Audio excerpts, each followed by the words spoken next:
നമ്മളിൽ പലർക്കും ഇടയ്ക്കൊക്കെ തോന്നാറില്ലേ, ഒരു ചാർജ് തീർന്ന ബാറ്ററി പോലെ? രാവിലെ എണീക്കുമ്പോൾ തന്നെ ഒരു ക്ഷീണം, ഊർജ്ജമൊക്കെ എങ്ങോട്ടോ ചോർന്നു പോയതുപോലെ. ഇങ്ങനെ എപ്പോഴും തളർന്നിരിക്കുന്ന അവസ്ഥയ്ക്ക് ആയിരക്കണക്കിന് വർഷം പഴക്കമുള്ള ഒരു പരിഹാരമുണ്ട്.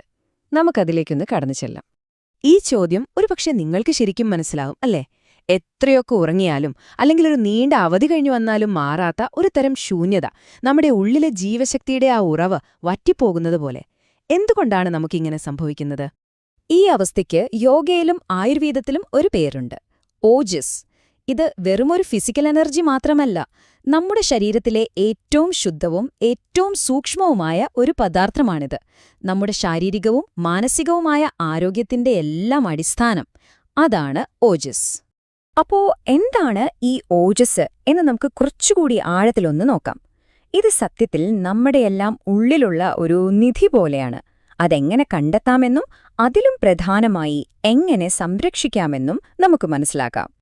ഈ ആശയം എത്രത്തോളം പഴയതാണെന്ന് നോക്കൂ. ആയിരക്കണക്കിന് വർഷങ്ങൾക്ക് മുൻപ് ഋഗ്വേദത്തിൽ പോലും ഓജസ്സിനെക്കുറിച്ച് പറയുന്നുണ്ട്. മനുഷ്യ ശരീരത്തിൽ കുടികൊള്ളുന്ന ഒരു തരം ദൈവികമായ പ്രകാശമായാണ് ഇതിനെ അന്ന് കണ്ടിരുന്നത്. ഓജസ്സിനെ മനസ്സിലാക്കാനുള്ള ഏറ്റവും നല്ലൊരു ഉപമയാണത്. നമ്മുടെ ശരീരം ഒരു പാത്രം പോലെയാണെന്ന് കരുതുക. ഓജസ് അതിൽ നമ്മൾ ശേഖരിക്കുന്ന വെള്ളത്തുള്ളികളും.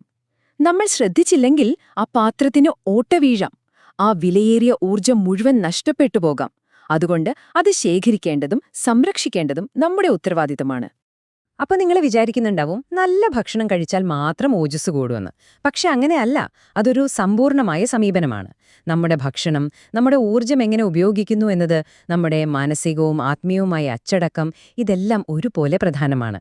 ശരി, അപ്പൊ ഈ ആന്തരിക ഊർജ്ജം കൂട്ടാൻ യോഗ നമ്മളെ എങ്ങനെയാണ് സഹായിക്കുന്നത്? നമുക്കതിന്റെ പ്രായോഗികമായ വഴികളിലേക്ക് കടക്കാം. ഓജസ് വർദ്ധിപ്പിക്കാൻ യോഗശാസ്ത്രം പ്രധാനമായും 3 വഴികളാണ് പറയുന്നത്. ഒന്നാമത്തേത് ഭക്തിയോഗം, അതായത് ആരാധനയിലൂടെയും കീർത്തനങ്ങളിലൂടെയും ഒരു സമർപ്പണ മനോഭാവം വളർത്തുന്നത്.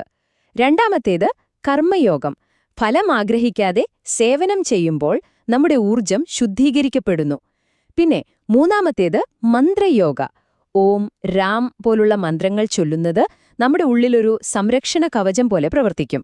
ഇതിലെ ഏറ്റവും പ്രധാനപ്പെട്ട കാര്യം ഇതാണ്: നമ്മുടെ മനസ്സിനെ നിയന്ത്രിക്കുക. നമ്മുടെ ആഗ്രഹങ്ങളും ചിന്തകളും പല വഴിക്ക് പോകുമ്പോൾ നമ്മുടെ ആ ഊർജ്ജപാത്രത്തിൽ വിള്ളലുകൾ വീഴാൻ തുടങ്ങും. ഓജസ് നഷ്ടപ്പെടും. എന്നാൽ ഏകാഗ്രതയിലൂടെയും സമർപ്പണത്തിലൂടെയും നമുക്ക് ഈ ഊർജ്ജത്തെ സംരക്ഷിച്ച് നിർത്താൻ കഴിയും. ഇനി നമുക്ക് എല്ലാവർക്കും എളുപ്പത്തിൽ തുടങ്ങാൻ പറ്റുന്ന ഒരു കാര്യത്തിലേക്ക് വരാം: നമ്മുടെ ഭക്ഷണക്രമം. ഓജസ് ഉണ്ടാക്കിയെടുക്കാൻ എന്ത് കഴിക്കണം, എന്ത് ഒഴിവാക്കണം എന്ന് നോക്കാം. ഇത് വളരെ ലളിതമാണ്. ഒരു വശത്ത് പാൽ, നെയ്യ്, ബദാം, ഈന്തപ്പഴം പോലുള്ള ഓജസ്സിനെ പോഷിപ്പിക്കുന്ന ഭക്ഷണങ്ങൾ. ഇവ നമ്മുടെ ഉള്ളിലെ ആ ഊർജ്ജത്തെ നിറയ്ക്കും. മറുവശത്ത് അമിതമായ എരിവ്, വെളുത്തുള്ളി, മാംസം പോലുള്ളവ ഓജസ്സിനെ ശോഷിപ്പിക്കുന്നു. അതായത് നമ്മുടെ ശരീരത്തിലെ ആ വിലപ്പെട്ട ജലാംശം വറ്റിച്ചുകളയുന്നത് പോലെയാണിത്. ഭക്ഷണത്തിനു പുറമെ ഒരു ബൂസ്റ്റ് കൊടുക്കാൻ സഹായിക്കുന്ന ചില ഔഷധസസ്യങ്ങളെക്കുറിച്ചും ആയുർവേദം പറയുന്നുണ്ട്. അശ്വഗന്ധ, ശതാവരി, ശിലാജിത്ത് ഇവയൊക്കെ നമ്മുടെ ശരീരത്തിന്റെ ആഴത്തിലുള്ള ഊർജ്ജത്തെ വീണ്ടെടുക്കാനും പുനരുജ്ജീവിപ്പിക്കാനും സഹായിക്കുന്നവയാണ്. ഓജസ് ഉണ്ടാക്കിയെടുക്കുന്നതൊരു കാര്യം, പക്ഷേ അത് നഷ്ടപ്പെടാതെ സൂക്ഷിക്കുന്നത് അതിലും വലിയ കാര്യമാണല്ലേ? നമ്മുടെ ഈ ഏറ്റവും വിലയേറിയ ഊർജ്ജത്തെ എങ്ങനെ സംരക്ഷിക്കാമെന്ന് നോക്കാം. പുരാതന യോഗശാസ്ത്രമനുസരിച്ച് ഓജസ് സംരക്ഷണത്തിന്റെ ഏറ്റവും അടിസ്ഥാനപരമായ കാര്യം ബ്രഹ്മചര്യമാണ്. അതായത് ലൈംഗിക ഊർജ്ജത്തെ നിയന്ത്രിക്കുകയും അതിനെ കൂടുതൽ ഉയർന്ന തലങ്ങളിലേക്ക്, അതായത് സർഗാത്മകതയിലേക്കും ആത്മീയതയിലേക്കും മാറ്റുകയും ചെയ്യുക.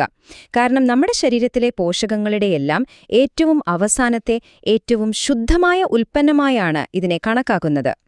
ഇത് വായിക്കുമ്പോൾ ഇന്നത്തെ നമ്മുടെ ജീവിതത്തിന്റെ ഒരു നേർചിത്രം പോലെയുണ്ടല്ലേ? മാനസിക സമ്മർദ്ദം, ജോലിയിലെ ടെൻഷൻ, എപ്പോഴും ഫോണിലും സോഷ്യൽ മീഡിയയിലുമായിരിക്കുന്നത്. നമ്മൾ അറിയാതെ തന്നെ ഇവയെല്ലാം നമ്മുടെ ഓജസ്സിനെ കാർന്നു തിന്നോണ്ടിരിക്കുകയാണ്. ഇതിനെയെല്ലാം പ്രതിരോധിക്കാനുള്ള ഏറ്റവും നല്ലൊരു മരുന്നാണ് നല്ല ഉറക്കം.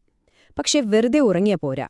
പ്രത്യേകിച്ച് രാത്രി 10 മണിക്കും പുലർച്ചെ 4 മണിക്കും ഇടയിലുള്ള ആ ഗാഠനിദ്ര. ആ സമയത്താണ് നമ്മുടെ ശരീരം സ്വയം നന്നാക്കുന്നതും ഓജസ് ഉൽപ്പാദിപ്പിക്കുന്നതും. അതുകൊണ്ട് ഓർക്കുക, ആവശ്യത്തിന് വിശ്രമം എന്നത് ഒരു ആഡംബരമല്ല, അത്യാവശ്യമാണ്. അപ്പോ ഒന്നാലോചിച്ചു നോക്കൂ, എപ്പോഴും നമ്മുടെ ശ്രദ്ധയും ഊർജ്ജവും ആവശ്യപ്പെട്ടുകൊണ്ടിരിക്കുന്ന ഈ ലോകത്ത് നമ്മുടെ ആന്തരിക ശക്തിയെ ബോധപൂർവം സംരക്ഷിക്കുന്നത് ഒരുതരം ചെറുത്തുനിൽപ്പ് തന്നെയല്ലേ? സ്വയം പരിപാലിക്കുന്നത് സ്വാർത്ഥതയല്ല, മറിച്ച് നമ്മുടെ ഏറ്റവും വലിയ ശക്തിയെ നമ്മൾ തന്നെ വീണ്ടെടുക്കുന്ന പ്രക്രിയയാണ്.